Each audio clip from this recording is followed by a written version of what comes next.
It begins with silence. A silence so deep it almost hums, carrying the weight of years that can no longer speak for themselves. Imagine a darkened bedroom in a modest rural home, 3 narrow beds, arranged side by side, each with a small girl curled beneath her blanket. The hour is late, and the house is still. Outside, a winter wind pushes against the windows, rattling the frame like a soft warning. Yet what stirs inside the room is far stranger than the storm pressing from without. At first, it is nothing but the ordinary rhythm of breath, the kind of peace parents wait for after long days of tending fields and managing quarrels. But then, as the clock turns past midnight, the quiet is broken. 3 children shift, almost in unison. They are not restless, not caught in the fleeting fancies of a child's imagination. They are journeying, together, though asleep, into a place their waking minds have never seen. The dream comes without invitation, without mercy. One might expect the visions of children to be full of play, odd but harmless fragments of their daily life stitched together. But what the triplets see is not made of memory. It is something alien, a tableau that repeats itself with terrifying clarity, a long corridor of stone, a dim glow at its end, and the faint sound of voices speaking in a language they cannot name. Each child walks the same path, each hears the same echo, each awakens with the same trembling certainty. The following morning, their words tumble out, overlapping, desperate to be heard. Their mother listens, at first amused, then unsettled, as the girls describe the details in uncanny synchronization. The texture of the walls, the dripping of unseen water, the sensation of being watched though no figure appears. She hushes them, dismissing it as imagination, a game of mimicry between sisters so close they often think the same thoughts. Yet when the same story returns the next night, and the next, unease begins to settle like dust in the corners of the home. For the triplets themselves, the dream is not frightening in the way nightmares normally are. It is worse. Nightmares end in sweat, in screams, in the jolt of waking. But this dream lingers, calm in its delivery, unbroken in its repetition, as though carved into their very sleep. There is no monster chasing them, no sudden fall. Instead, there is a place, and it waits for them with patience that defies reason. The triplets soon begin to anticipate it. As daylight wanes, their play grows quieter. They speak less. Their laughter fades into hesitation, for they know what awaits when the lamps are blown out and the shadows claim the walls. At an age when most children fear nothing more than the dark under their bed, these 3 sisters dread the silence of their own minds. For in sleep, they will meet again, not as siblings, but as fellow witnesses to a mystery neither can explain nor escape. Their father hears of it and frowns. He is a man of routine, hardened by labor, skeptical of anything that distracts from the tangible. Children dream, he says. They copy one another. If one claims to see something strange, the others follow. He warns them against feeding into one another's fantasies. Yet even he, stern and unwilling to indulge foolishness, finds himself uneasy when he realizes the girls recount their visions separately with identical detail. No hesitation, no variance, no possibility of accident. Soon the dream itself takes on a rhythm in the household. The children describe it in hushed tones each morning, and their parents listen with dread, torn between disbelief and a growing fear they cannot name. The repetition gnaws at them. If once is chance, and twice is coincidence, then what is 13 times, or 30, or 100? By the end of the first month, the family is exhausted. The triplets wake shaken, unable to rest, carrying the dream's residue like a shadow. The mother begins to mark the nights in her diary, noting the sameness of each retelling, the lack of variation. It becomes a ritual of despair, watching her children bound together by something she cannot touch or stop. And yet, the outside world knows nothing. Beyond the walls of that modest house, neighbors greet one another at church, barter at the market, and live in the comfort of ordinary days. But within those walls, time itself feels altered. Each night collapses into the same vision, each morning dawns with the same retelling. The triplets are caught in a loop, a circle no one else can see. As the weeks turn to months, a realization begins to settle: this is not an isolated curiosity. This is not a passing childhood fancy. Something has claimed their sleep. Something has decided that for these three children, the dream is no longer theirs to command. The opening chapter of their lives, so much like any other, filled with the small struggles and joys of a rural family, has already been rewritten by a force unseen. Their story will not be remembered for games in the fields or lessons learned at school, but for the mystery that arrived one winter night and refused to leave. It is here, at this point of dawning dread, that the question must be asked. What binds three souls so tightly that even in unconsciousness, they cannot part ways? What hand guides them to the same corridor, night after night, for years that would soon stretch into more than a decade? The answer, if there ever was one, does not come here. It waits. It lurks in the chapters still ahead. For now, all that remains is the silence of the room, three narrow beds, and the chilling knowledge that dreams are no longer private. They are shared. They are demanded.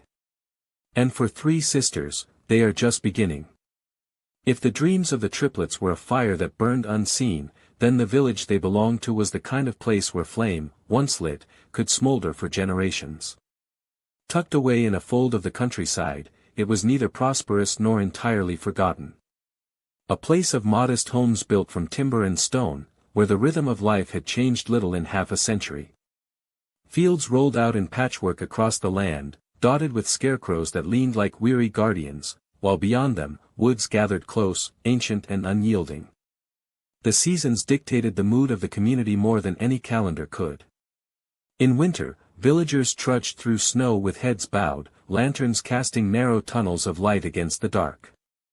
In spring, the earth returned to life, and with it the people, who tended their plots with rituals as old as memory. Summer was generous yet never free from hardship, as storms could flatten harvests in a single night.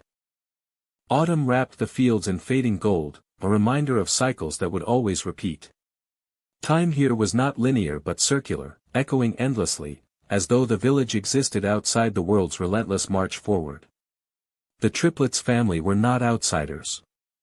Their lineage stretched back through the soil itself, with names etched into parish records and stones in the churchyard. Their father, a man hardened by labor, was known for his silence more than his speech. Their mother, though gentler, carried a reserve shaped by the constant demands of survival. In such places, life did not afford extravagance, not in dress, not in ambition, not in imagination. Children were raised to work, to endure, and to accept what could not be changed. Yet beneath the surface of ordinary toil lay something older. Belief. Not the lofty theology of distant cities, but a lived religion braided tightly with superstition. Every Sunday, families walked to the small parish church, its bell ringing across the fields like an anchor to the divine. The priest, dressed in his simple vestments, spoke of order, salvation, and the eternal struggle against temptation. But once the service ended, and villagers returned to their kitchens and hearths, other voices spoke, quieter, older, and unrecorded. Mothers whispered charms against illness, passing them to daughters with a wink that said faith was not always enough. Farmers left small offerings at the edges of their fields, muttering words not found in scripture, hoping the unseen would grant mercy to their crops. Stories drifted among the children of figures that haunted the woods, of shadows that stretched too long under the moonlight, of spirits that wandered between the houses on winter nights. These beliefs were not official, nor admitted openly, yet they lived in the marrow of the people, a second truth that coexisted with the sermons of the church. The village was a place balanced on this knife's edge between faith and folklore, between order and something more primitive. In such a place, the unusual was not merely possible, it was feared because it could so easily be explained by either world. Was it the devil's trick, or the echo of something much older than even that? Was it God's warning, or the whisper of restless ancestors? When a child grew sick without cause, when cattle died suddenly, when storms came without warning, the villagers turned their gaze both upward to heaven and sideways to the shadows. Into this fragile web of belief and survival, the story of the triplets emerged.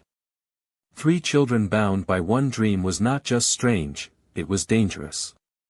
For if it was the work of the divine, then it was a message.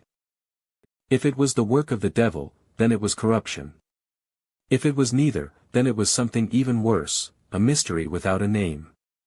But before the world would come to know the girl's strange fate, the village continued in its slow, stubborn rhythm. Daily life did not change. The blacksmith still worked his forge, sparks rising into the twilight. The schoolteacher still recited lessons to rows of children who scrawled their letters on slate.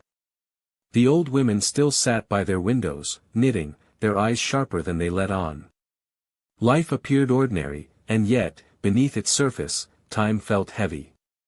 It was the kind of place where a secret could live quietly for years, hidden in plain sight. The isolation of the community only deepened its peculiar atmosphere. Roads were narrow, and visits from outsiders were rare. The nearest town was a half-day's walk, and even there, villagers were regarded as insular, bound by customs that seemed out of step with modern life. They were proud of their distance, protective of it, as though the world beyond their fields carried dangers too vast to welcome in. And so, while newspapers carried stories of inventions, wars, and discoveries that reshaped distant nations, here the most pressing news might be the collapse of a barn roof, or the illness of a cow. To an observer, the village might have seemed suspended in amber, unmoved by history's march.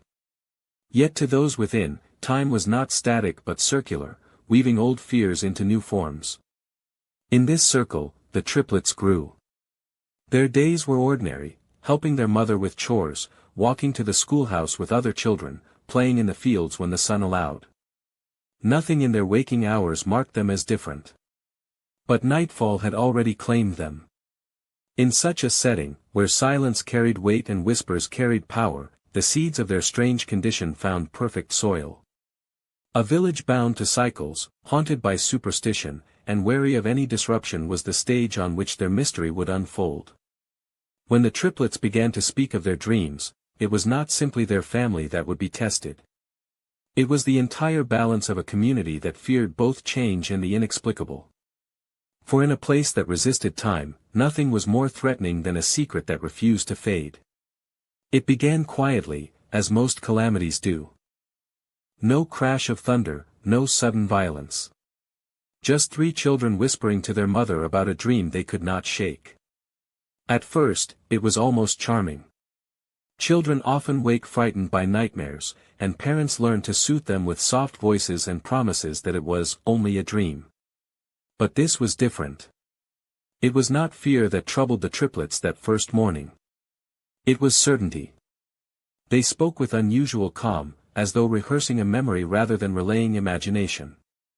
Each described the same place, a corridor of stone stretching farther than the eye could follow. The air was damp, the walls slick, as though buried underground. A light flickered at the far end, weak and distant, and from the dark came voices. The words were indistinct, not in their own tongue, yet the cadence was shared by all 3 accounts. Their mother frowned, listening. She tried to smile and dismiss it, but their details aligned too neatly. That night, the dream returned. And again, the girls woke together, pale, restless, yet composed enough to describe it with startling precision. The second retelling unsettled their father, though he masked it with irritation. Children mimic, he said. One speaks, the others copy. He urged his wife to ignore it, to discipline them if they insisted on weaving such stories. But discipline could not erase the tremor in their voices, the clarity in their eyes. By the end of the first week, the story had not changed. Each morning, the girls described the same dripping echo, the same narrowing passage, the same sense of being watched. They spoke separately, questioned apart, yet their words matched. The mother tried to test them, asking one daughter in the kitchen, another in the yard, the third by her bedside. The answers came back the same, consistent down to the detail of where the cracks appeared in the stone. The hair at the nape of her neck rose, though she dared not say so aloud. The first real fracture came with exhaustion. Children are meant to sleep deeply, to rest without worry. Yet the triplets began to resist bedtime. They lingered by the fire, asked for chores to delay the hour, pleaded for lamps to be left burning. When sleep finally overcame them, it was restless, punctuated by tossing, turning, and sudden sharp intakes of breath. The mother began to notice bruises on their arms, as if they had grasped each other in the dark. Their schoolteacher soon observed the change as well. The triplets, once bright and eager, appeared distracted. They struggled to keep their eyes open, their handwriting faltered, and their voices carried less joy. When asked what troubled them, they glanced at one another, hesitant, before admitting they had seen something strange in their sleep. The teacher dismissed it gently, yet unease lingered. The same words, the same dream, the same children. The father remained unconvinced. He grew impatient, insisting the girls were seeking attention, that their tales were nothing more than a childish plot. Yet one evening, as he passed their room, he paused. The three were asleep, their breathing slow, but their bodies moved faintly, as if walking while lying still. Their hands twitched, their faces tensed, and then, without warning, all three exhaled sharply in unison. The sound sent a chill through him that he could not admit. He turned away, muttering under his breath, but that night he slept poorly. It was not long before the girls themselves began to note patterns. They discovered that in their dream, they always stood in the same order, one to the left, one to the right, one in the middle. They could describe what each sister had done in that place, where she had turned her head, how she had stepped forward. And disturbingly, when questioned, they confirmed one another's memory. It was not a dream shared loosely, it was synchronized, as though lived together. The mother's anxiety deepened. She recalled tales from her own childhood, warnings whispered by elders about children who walked between worlds in their sleep. She prayed, crossing herself at night, yet prayer gave little comfort when her daughters woke each morning with the same hollow gaze. She began to fear dusk itself, for it meant the return of the corridor, the voices, the endless path her children could not escape. Rumors soon seeped beyond the walls of the home. Children talk, and the triplets' classmates repeated their words at school. Parents overheard. Whispers spread across the village, not yet in alarm, but with curiosity sharpened by unease. The story of three sisters bound by one dream found its way to hearths and church pews. Some scoffed. Others frowned. For in a place where folklore still lived, such tales carried weight. The priest was among the first to act. He called on the family, his presence solemn, his questions careful. The girls sat before him, small and uncertain, yet unflinching as they described what they had seen. He urged the parents to discourage them, to remind them of prayer, to teach them that the mind was easily deceived. But in his eyes lingered a flicker of doubt. For even he could not reconcile how three voices, so young, could echo the same words with such precision. The fracture widened. It was no longer confined to the quiet of the home. It had seeped into classrooms, into pews, into the cautious glances of neighbors. A thing unnamed, a thing unexplained, had entered the lives of three children and, through them, had begun to disturb the stillness of an entire community. And yet, the true terror was not in what they dreamed. It was in the constancy of it. Night after night, the same corridor. Night after night, the same unseen voices. Night after night, the same awakening at the same hour, trembling but alive. A nightmare changes. A dream shifts. But this remained, unbroken, as if the girls had stumbled upon a place that existed beyond imagination, a place that would not release them once found. By the close of that first year, the triplets no longer argued against the reality of the dream. They accepted it, dreaded it, and carried it like a burden too heavy for their age. Their parents lived in denial, their priest in unease, their neighbors in whispered speculation. But for the girls, there was only certainty. Sleep was no longer rest. It was a summons. A command. This was the first fracture in their lives, the point where innocence began to slip away. And from this fracture, the years ahead would only deepen the divide between what could be explained and what could not. In villages bound by faith and habit, nothing remains private for long. Secrets seep like water through old timber, traveling in silence until they reach every ear. What began as hushed conversations between three sisters and their mother soon became the subject of cautious murmurs at wells, in schoolyards, and outside the wooden doors of the parish church. The first to notice were the teachers. The triplets arrived to lessons pale, with dark smudges beneath their eyes. They struggled to keep pace with their peers, their pens dragging slowly across slates, their voices subdued. When asked a question, they often hesitated, glancing at one another before replying, as if seeking silent confirmation. The teacher, at first indulgent, began to worry. She sent word to their parents, who offered little explanation beyond vague remarks about restless nights. Yet soon the children themselves whispered of the dreams in the schoolyard, repeating fragments of what they had heard from the sisters. One child spoke of a corridor of stone. Another claimed the triplets heard voices no one else could hear. The story spread like smoke, thin at first, then heavy, clinging to everyone it touched. By the month's end, the dream had become a tale that belonged not just to the sisters, but to the village itself. The reactions were divided. Some dismissed it outright, branding it the invention of children starved for attention. Yet others lowered their voices when speaking of it, wary of ridicule but unable to shake their unease. The village, after all, had a long memory. Strange happenings had been whispered of before, livestock dying in unnatural numbers, sudden fevers, unexplained lights in the woods. Each generation carried its own catalogue of stories that teetered between folklore and fact. The triplets' dream was now being added to that catalogue. It was the church, however, that reacted with the most urgency. The priest, a man of sober temperament, was accustomed to tales of mischief and superstition. He regarded them as distractions from holy order, remnants of older beliefs that lingered despite sermons and scripture. Yet even he was unsettled by the persistence of the story. He heard it from the schoolteacher, from children at catechism, from mothers reluctant to name their source. Eventually, he could ignore it no longer. One cold evening, he called upon the family. The visit was solemn, conducted without announcement. He seated himself in their modest kitchen, his hands folded on the table, his gaze steady but troubled. He asked to hear the truth directly, not from rumor, but from the parents and the children themselves. The triplets sat together, small and nervous beneath his scrutiny, but when he prompted them, their voices grew steady. They described the corridor, the dripping sound of water, the faint glow in the distance, the whispers carried on unseen air. Each sister spoke separately, and yet their accounts aligned perfectly. The priest listened in silence, his expression unreadable.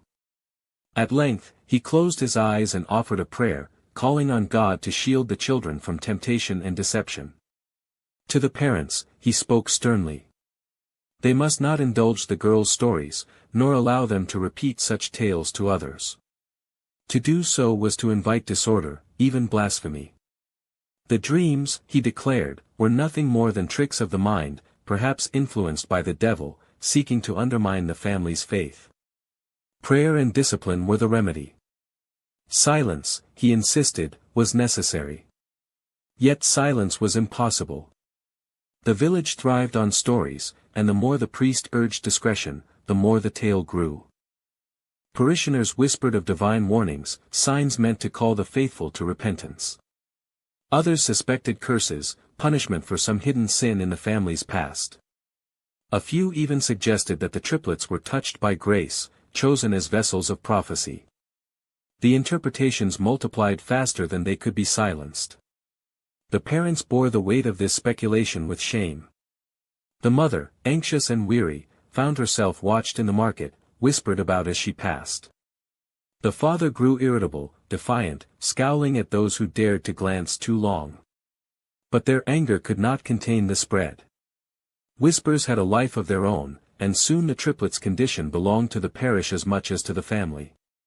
For the children, this new scrutiny was its own kind of torment. Where once they confided in one another, now they spoke less, frightened by the burden of being judged. Their friends grew wary, uncertain whether to comfort them or to avoid them. And still, the dreams came, unchanged, unbroken, each night pulling them deeper into the corridor of stone. The priest, in his sermons, began to speak more often of vigilance, of resisting the snares of the enemy, of the dangers of imagination left unchecked. Though he did not name the girls, his meaning was clear to all who listened. The parish was to turn its eyes from such stories, to resist them as one resists temptation. But the more he spoke, the sharper the curiosity grew. Faith might command silence, but fear demanded answers. In this way, the triplets' dream became both forbidden and irresistible, a secret everyone knew yet no one was supposed to mention. It moved like a shadow across the parish, staining conversation, filling pauses with unspoken thoughts. And for the family at its center, it became impossible to live as though life were ordinary.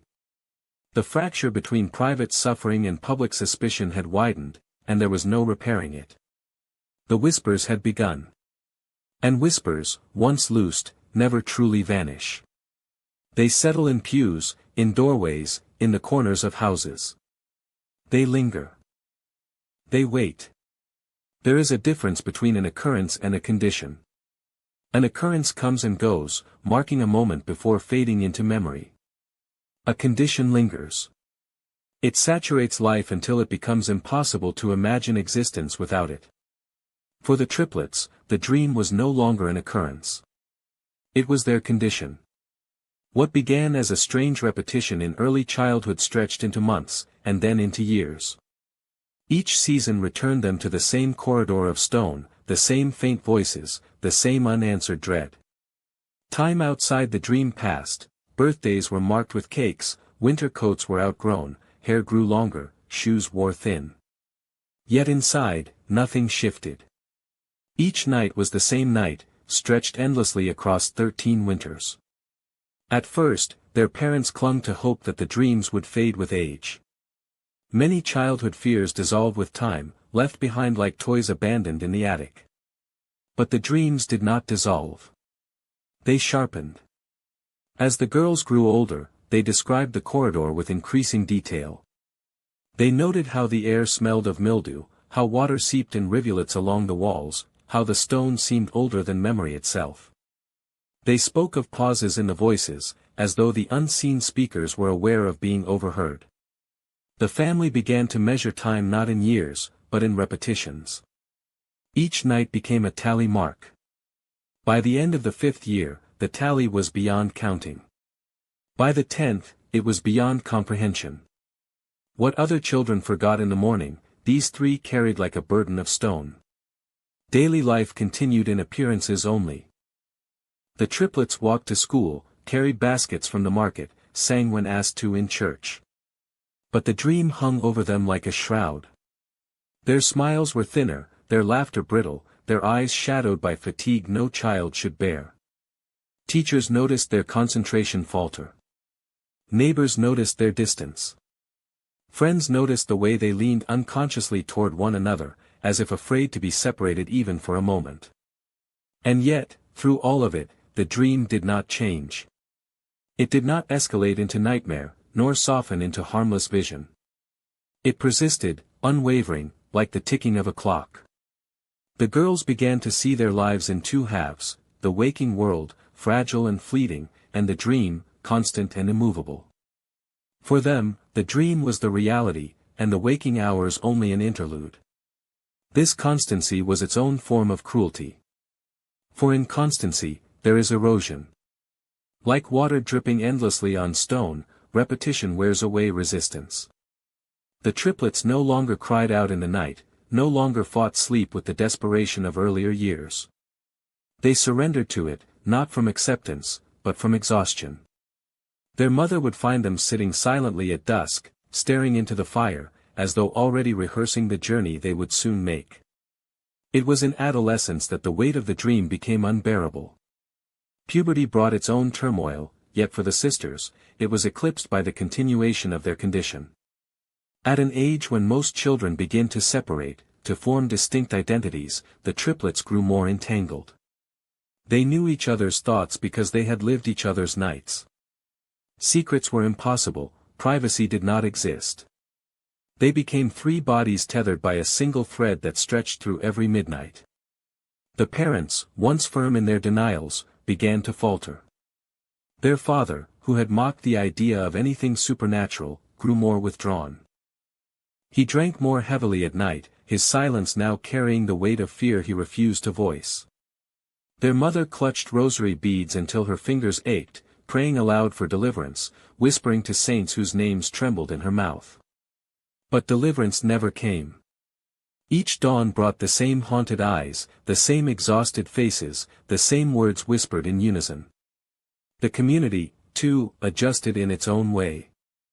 At first, the girls had been curiosities, subjects of gossip. But as the years passed, their story grew heavier, darker. Whispers shifted from intrigue to avoidance. Villagers crossed themselves when the sisters walked past. Invitations to games and gatherings grew scarce. The triplets became figures of unease, tolerated but never embraced, like storm clouds hovering perpetually on the horizon. And yet, there were moments of fragile beauty. The sisters clung to one another in small acts of defiance, walking arm in arm, singing softly when no one listened, weaving their hair together as if to prove they were more than the sum of their dream.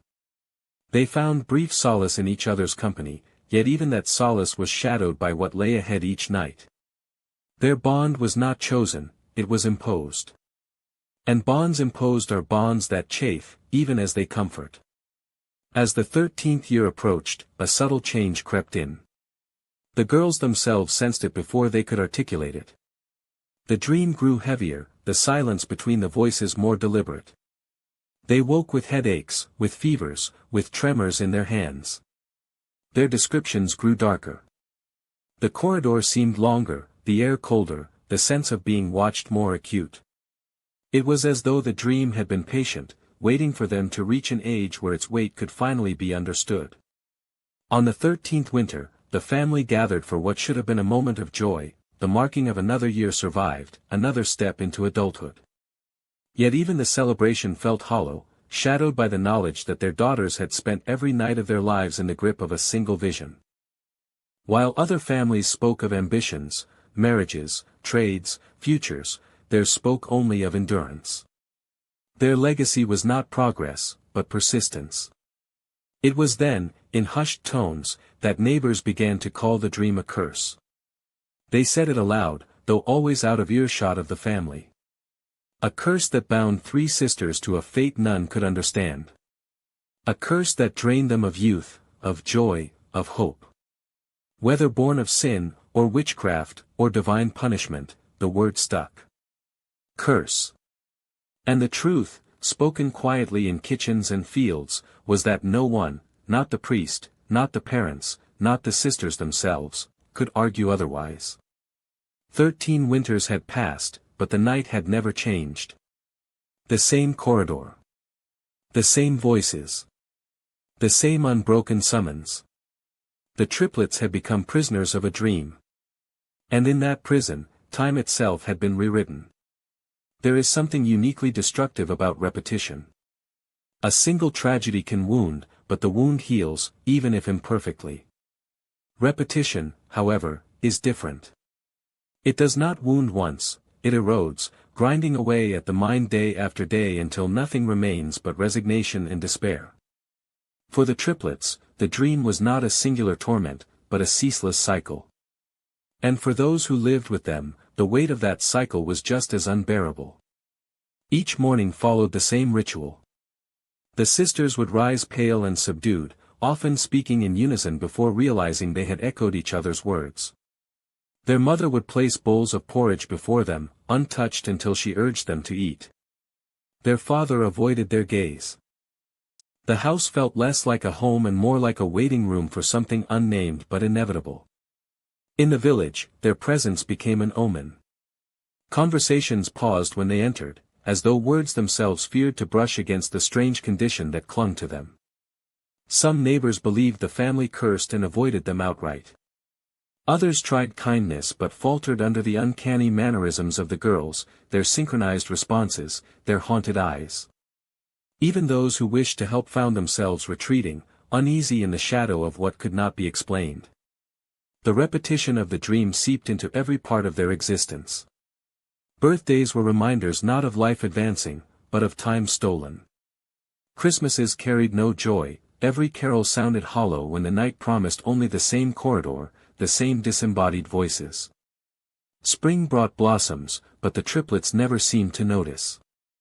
Summer brought festivals, but they remained at home. Their lives no longer measured seasons, they measured sameness. Their mother, once firm in her devotions, began to doubt. At first she prayed with fervor, then with quiet desperation, then finally with silence. Her rosary beads lay abandoned on the kitchen table, collecting dust.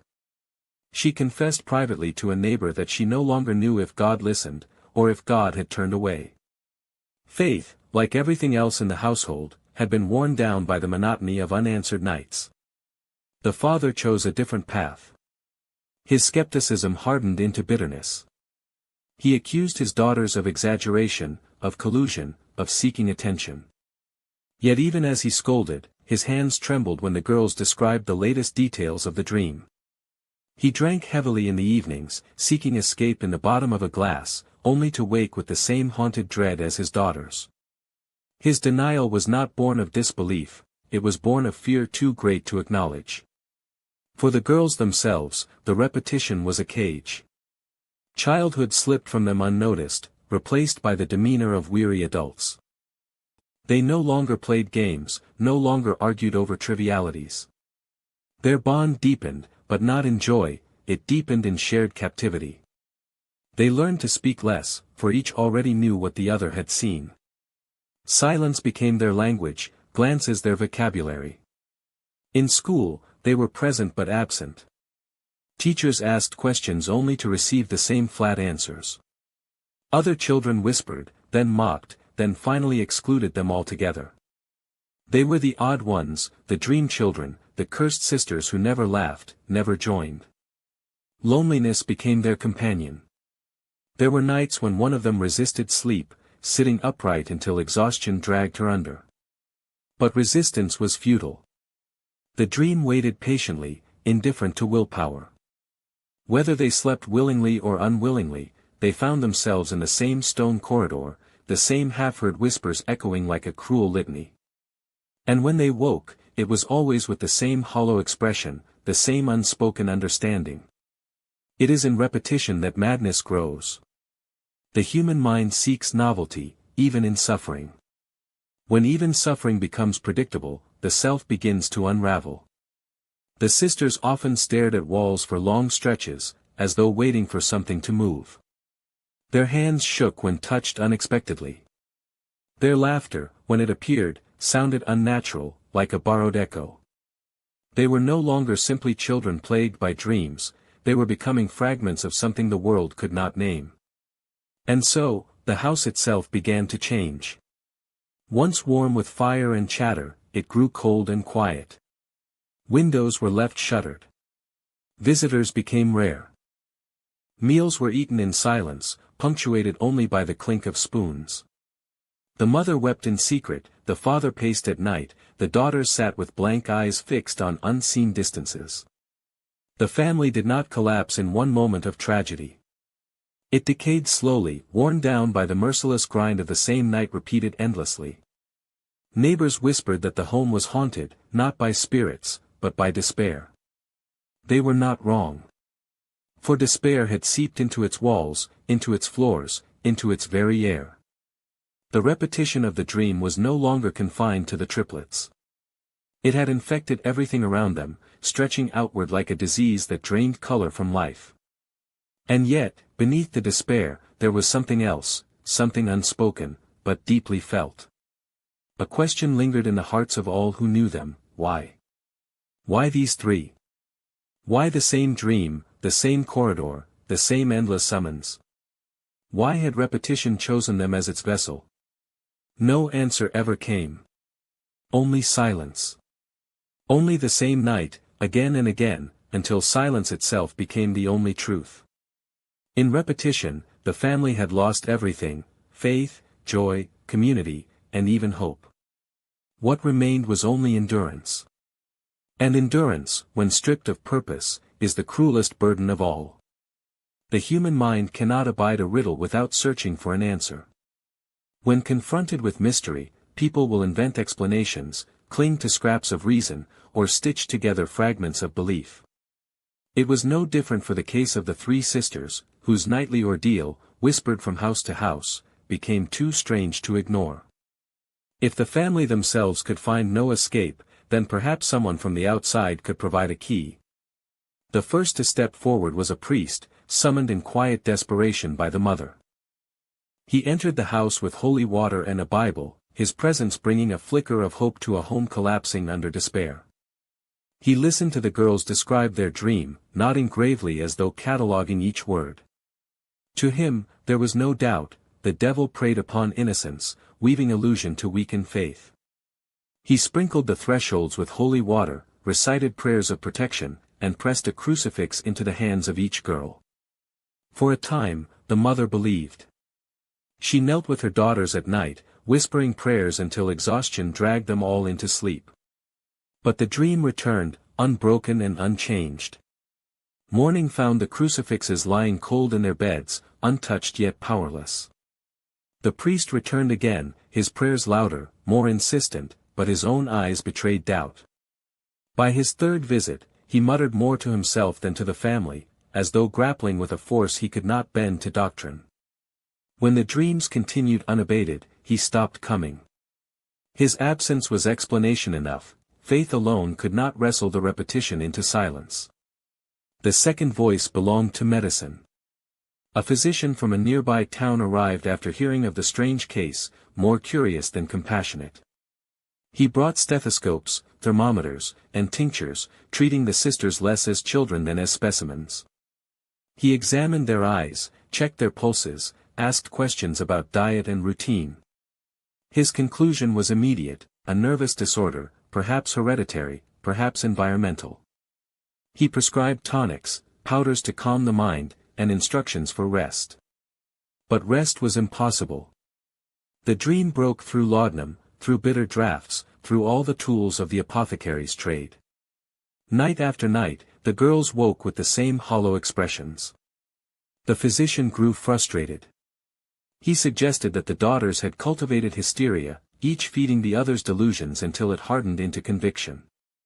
He told the parents to separate the girls, to break their unity, to prevent the contagion of imagination. For 3 nights, the sisters were placed in different rooms. The house fell into deeper silence. And yet each morning, they reported the same dream, each alone, each identical. If anything, the experiment only deepened their dread. For now they knew with certainty that separation did not sever the thread binding them. The physician packed his instruments, muttering about coincidence and suggestion, yet his hands trembled as he departed.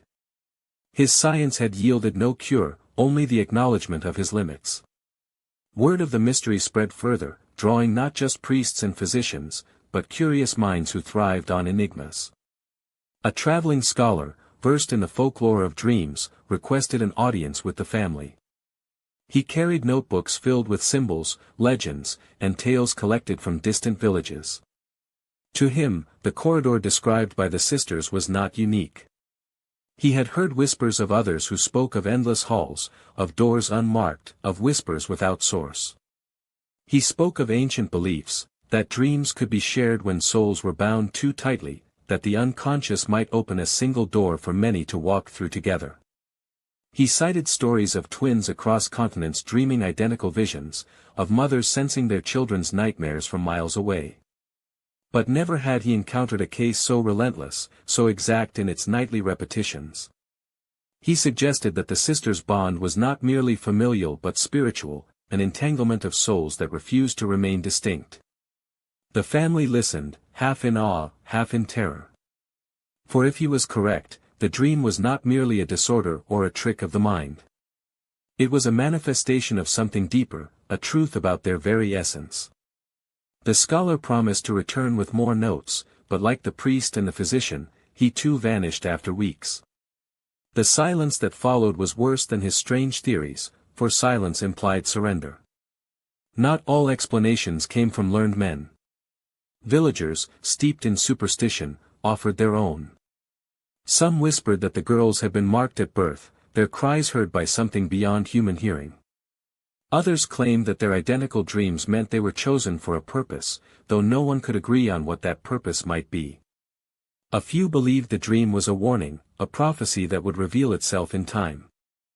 Yet prophecy, like faith, requires patience, and patience withered in the face of endless repetition.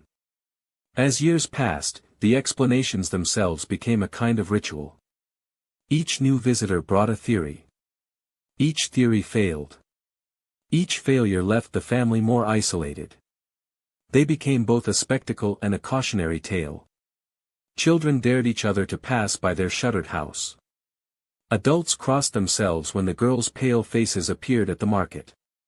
Theories had promised relief, but instead they delivered only greater distance between the family and the rest of the world. And so, a grim understanding settled, perhaps there was no explanation. Or worse, perhaps the explanation lay beyond human reach, a truth too vast or terrible for words. The repetition itself became the only certainty. Theories rose and fell like waves, but the dream endured, steady as the tide.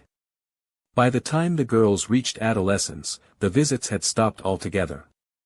No more priests, no more doctors, no more scholars. The village had grown weary of seeking answers. Even the family ceased to hope for them. They lived not in anticipation of a cure, but in the dull acceptance of a life defined by one recurring dream. Yet in that resignation, an unspoken terror remained. For if no explanation could be found, then what awaited at the end of the corridor? What voice summoned them night after night? What purpose lay hidden in the monotony? It was not merely repetition anymore. It was preparation. And though no priest, no doctor, no scholar could see it clearly, the sisters felt it with every dream. They were moving, slowly but inevitably, towards something final. Theories had crumbled. Only the corridor remained. Silence became the family's companion. Where once the house echoed with childhood laughter, it now seemed to absorb every sound, as though the walls themselves conspired to hide what happened within. The triplets, once spirited and inseparable in play, moved through the halls like shadows. Their footsteps grew careful, their voices hushed, as if even daylight could not fully protect them from the reach of the dream. At first, isolation was imposed from the outside. Neighbors stopped visiting, their excuses flimsy, their eyes evasive. Market vendors, once friendly, began to fall silent when the sisters approached. The mother noticed how conversations would pause when she entered a room, how whispers resumed as she left. The family was no longer part of the village's daily rhythm. They had become a tale told in hushed tones, a mystery people feared might be contagious. The sisters themselves did little to challenge this exile. They grew reluctant to leave the house, fearful of the stares and the muttered words that followed them. Their world shrank to four walls, to candlelight and shutters drawn against the village they had once known. The dream had marked them, and now the waking world mirrored that confinement. Inside the house, time lost its shape. Days blurred into one another. The parents aged before their children's eyes, their shoulders stooped under the weight of unanswered prayers and failed remedies. The father spent long hours in silence at the table, staring at nothing, his pipe forgotten in his hand. The mother moved mechanically through chores, her once gentle hands raw from endless scrubbing. Both carried a look of exhaustion that came not from labor but from despair. For the triplets, nights became unbearable. The dream remained unchanged, the same endless corridor, the same pull forward, the same whisper waiting beyond. Yet now, the repetition pressed harder on their minds. Each morning, they woke not merely tired but frayed, as though each dream stripped away something essential. They began to forget things, small at first, like where they had left a book or what day of the week it was. Then larger gaps appeared. A sister would look at her own reflection and falter, forgetting for a moment which of the three she was. The bond that once gave them comfort now became a cage. They could not escape each other's torment, for each saw her own suffering mirrored in the other's. When one cried, the others felt the same tears rise. When one fell silent, the others shared her mute despair. Their togetherness had always been their strength, but under the weight of the dream, it became unbearable. The family tried to hide the worst of it from the village, but whispers always found their way out. A passing laborer swore he had heard screams at night. A milkmaid claimed to have seen the sisters standing at their window long after midnight, eyes wide and unblinking, faces pale as wax. Whether these tales were true or inventions mattered little, they hardened the belief that something unnatural dwelled in that house. Soon, even the village children stopped daring each other to linger near. The house became a place people crossed the road to avoid. The family's isolation was complete. Within, the breakdown deepened. The sisters' health faltered. Their cheeks hollowed, their frames grew thin. Food lost its taste. The act of eating became mechanical, as though they consumed not for hunger but to satisfy their mother's pleading eyes. Sleep offered no rest, only the unchanging corridor. Their voices, once sweet with youth, grew flat, drained of cadence. Sometimes days passed with scarcely a word spoken between them. The mother begged them to fight it, to resist, to pray harder. But the daughters had no strength left for resistance. They carried the dream like a burden across their shoulders, dragging it with them into every waking moment. Prayer felt futile when the dream returned unbroken night after night. Their faith eroded slowly, replaced by a quiet resignation that frightened their parents more than tears ever had. The father, unable to bear the silence, took to drinking. At first in secret, then openly, he sought in wine what prayer had denied him, oblivion. He raged at the girls in his weaker moments, accusing them of weakness, of fabrication, of bringing shame upon the family. But the fury always collapsed into sobbing, his head in his hands, his words slurred apologies no one believed. The mother endured it, her body present but her spirit fading, tethered only by the need to keep her daughters alive. The sisters, meanwhile, began to blur the line between waking and dreaming. They spoke of the corridor even in daylight, claiming to hear its whispers in the creak of the house, to glimpse its pale walls in the corners of their vision. At times, one would reach for a door in the house only to freeze, convinced for a heartbeat that it led not to another room but back into that endless hall. Their minds, worn thin, no longer trusted the safety of daylight. By their 13th year, their decline was undeniable. The laughter of childhood had long since vanished. What remained were three figures pale and hollow-eyed, moving as though the dream had already half consumed them. Their parents watched helplessly, unable to recall when they had last seen their daughters smile. The house had become a mausoleum of the living, its air heavy with grief and resignation. And yet, the most chilling part of their isolation was not despair but inevitability. For the sisters no longer spoke of escaping the dream. They no longer pleaded for help, no longer sought answers. They had come to believe that the dream was leading them somewhere, that the corridor was not endless but that an ending awaited. What terrified their parents most was the calm with which the girls spoke of it. Not fear, but expectation. Not resistance, but surrender. The family had withdrawn from the world, but within that silence, a truth grew louder: the dream was not just haunting them. It was preparing them. Every night, every repetition, every step forward in that dim corridor was drawing them closer to something final. In the isolation of their shuttered home, they waited. Not for rescue. Not for healing. But for the moment when the dream would no longer end with waking.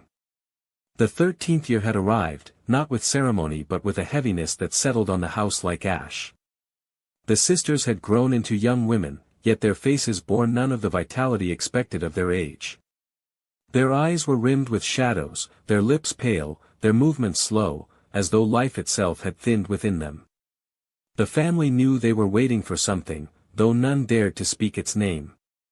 The village had already abandoned them.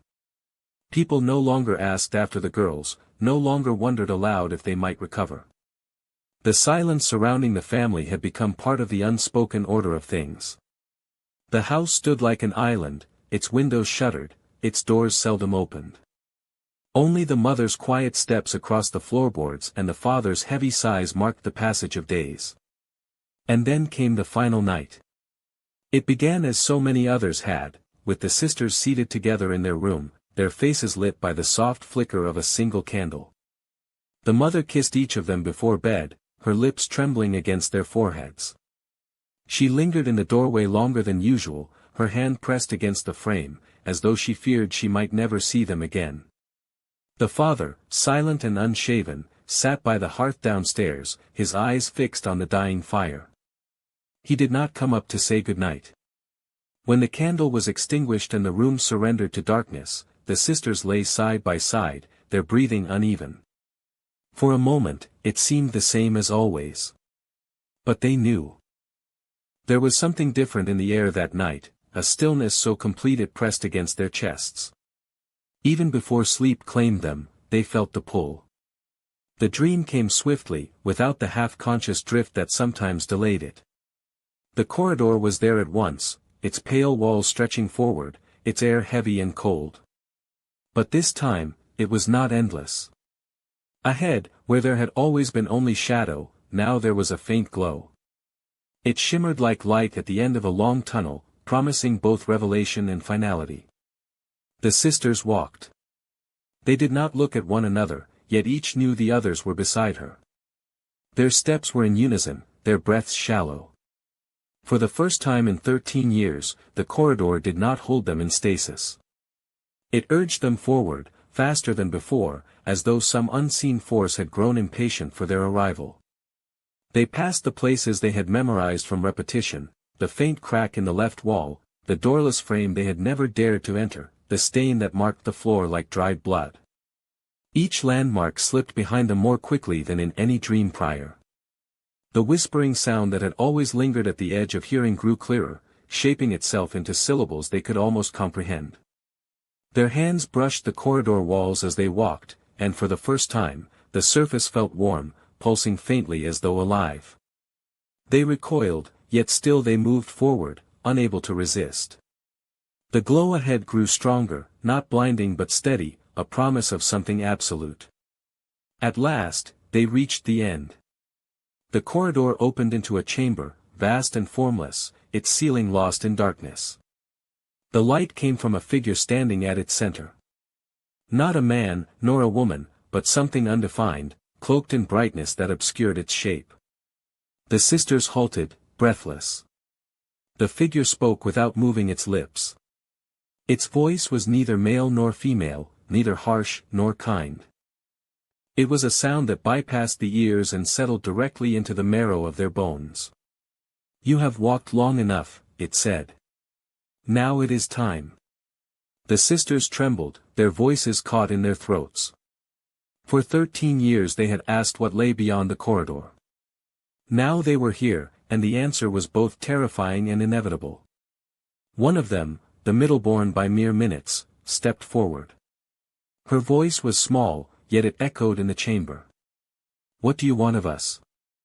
The figure did not move. The light pulsed brighter, then dimmed, as if breathing. "You dreamed because you were chosen.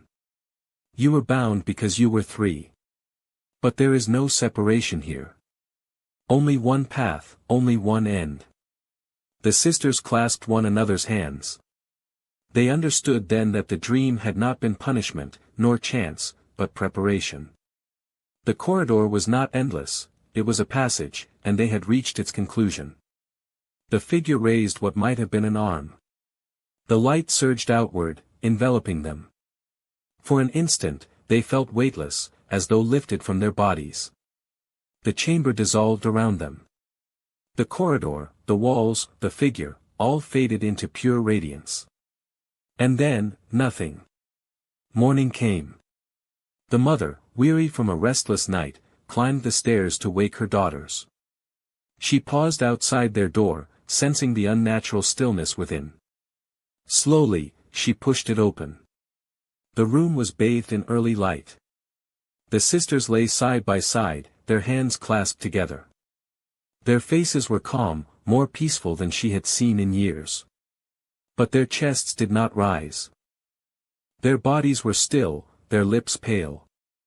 For a long time, the mother could not move. She stood frozen, her mind refusing to accept what her eyes told her.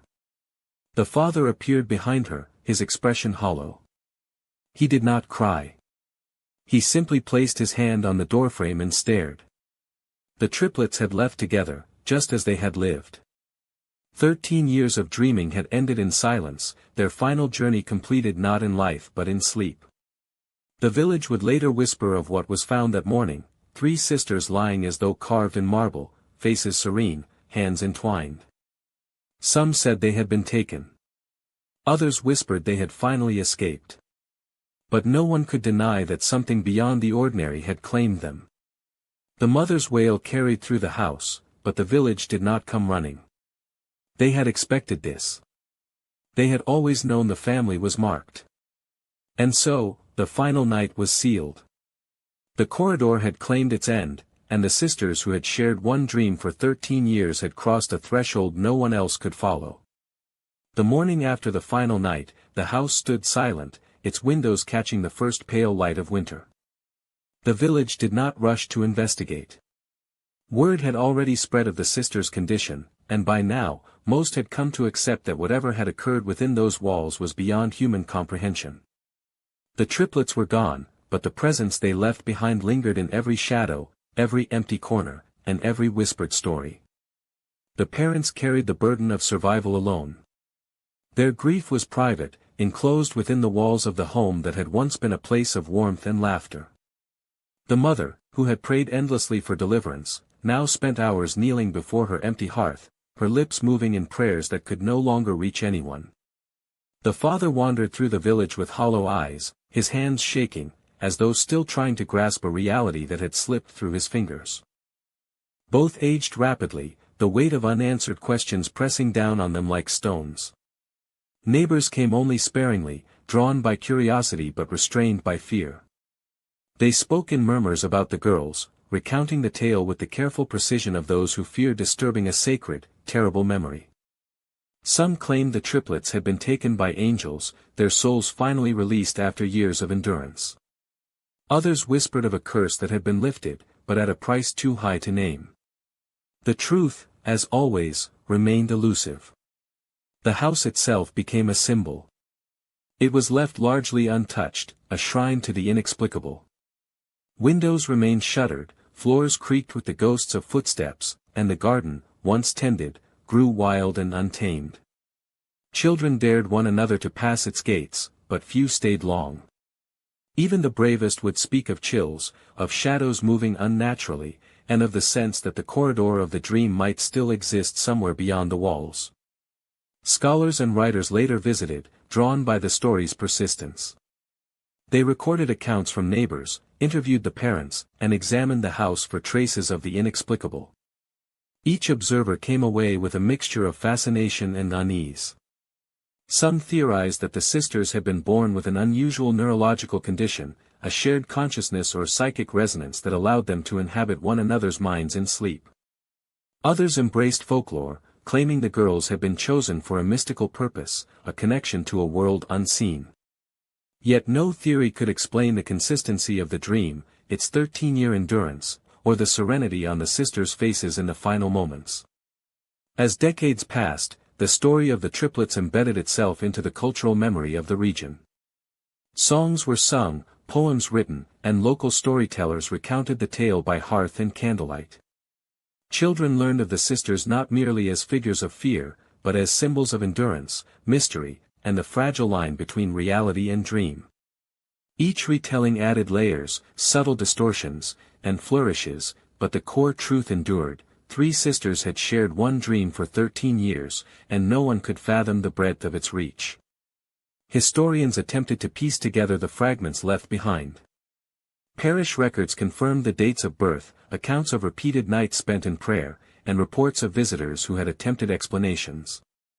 Medical journals recorded the visits of doctors, the measures taken to separate the sisters, and the observations of physical and mental strain.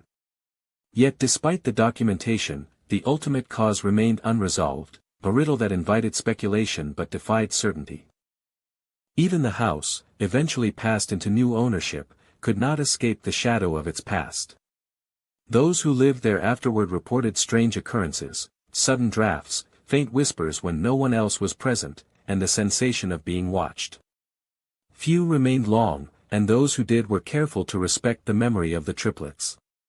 The legacy of the dream persisted not in evidence alone, but in the atmosphere of the place, in the way ordinary reality seemed to bend and hesitate before acknowledging its story. The villagers themselves adapted. Some abandoned superstition entirely, though no one could fully forget. Others embraced it, creating small shrines, leaving candles, and offering quiet prayers to the memory of the girls. The triplet story became a moral as well as a mystery, a lesson in endurance, a warning against ignoring the unexplainable, and a reminder that some truths may never yield to human understanding. Generations later, the story remained alive. Parents would tell children of the three sisters who shared a single dream, cautioning them to respect the boundaries of the mind, the night, and the unknown. Folklorists would visit from distant regions, comparing the tale to similar stories of shared dreams and unexplained phenomena in other lands. While details shifted over time, one constant endured: the image of three young women, bound together, facing a mystery that spanned more than a decade, and stepping finally into a resolution that no one else could witness. And yet, the questions lingered. Could such a bond ever exist again? Was it unique to the triplets, or merely the first recorded instance of something larger, a phenomenon beyond the comprehension of ordinary humans? Were the girls' final moments truly peaceful, or was the serenity observed merely a veil for something else? Those who tried to answer these questions found only ambiguity, for the evidence was as fragile as a dream itself. Perhaps the most enduring aspect of their legacy was not fear or sorrow, but the way they challenged understanding. The triplets' lives demanded that observers confront limits, the boundaries between waking and dreaming, the nature of consciousness, and the possibility that some experiences cannot be contained by reason or faith. The dream had not ended with their bodies, for its influence persisted in memory, in story, and in the unease that came when ordinary life brushed against the inexplicable. The corridor, the whispers, the 13 years of unbroken repetition, all became symbols, an enduring presence in the cultural imagination. Scholars, villagers, and descendants alike would reflect on the story not merely as an account of tragedy, but as a meditation on endurance, human fragility, and the mysteries that haunt even the most ordinary lives. And so, the triplet story remained alive, not as a solved puzzle, but as a testament to persistence, mystery, and the fragile bridge between life and the unknown. They were gone, yet their presence lingered, in the quiet of shuttered windows, in the rustle of winter leaves, and in every whispered recounting of the night that never truly ended for them. In this way, their legacy endured, a reminder that some dreams outlast the dreamers themselves, and that the echoes of extraordinary lives may never fully fade, even in the passage of time.